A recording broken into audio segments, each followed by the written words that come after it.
রাজ্যে চালু হয়ে গেল আয়ুষ্মান ভারত প্রকল্প। মুখ্যমন্ত্রী স্বাস্থ্য বীমা যোজনা। মুখ্যমন্ত্রী শুভেন্দু অধিকারীর হাত ধরে পশ্চিমবঙ্গে চালু হলো আয়ুষ্মান ভারত ও মুখ্যমন্ত্রী স্বাস্থ্য বীমা যোজনা। এদিন নেতাজি ইন্ডোরে একটি অনুষ্ঠানের মাধ্যমে এই দুই প্রকল্পের উদ্বোধন করা হয়। শুভেন্দু জানান, এতদিন স্বাস্থ্যসাথী প্রকল্পের আওতায় অনেক রোগের চিকিৎসা হতো না, কিন্তু আয়ুষ্মান ভারত ও মুখ্যমন্ত্রী স্বাস্থ্য বীমা যোজনার আওতায় হাঁটু ও হিপ প্রতিস্থাপন সম্পূর্ণ বিনামূল্যে করতে পারবেন রোগীরা। এছাড়াও তিনি জানান, মোট 1,43,00,000 পরিবার আয়ুষ্মান ভারতের সুবিধা পাবেন।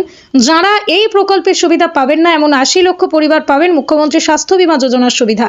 মুখ্যমন্ত্রী জানান, বিগত সরকারের আমলে রাজ্যের মোট 1500টি হাসপাতালে স্বাস্থ্যসাথী প্রকল্পের সুবিধা পাওয়া যেত, কিন্তু রবিবার চালু হওয়া দুটো প্রকল্প আয়ুষ্মান ভারত ও মুখ্যমন্ত্রী স্বাস্থ্য বীমার সুবিধা রাজ্যের 1240টি বেসরকারি ও 627টি সরকারি হাসপাতাল থেকে পাওয়া যাবে।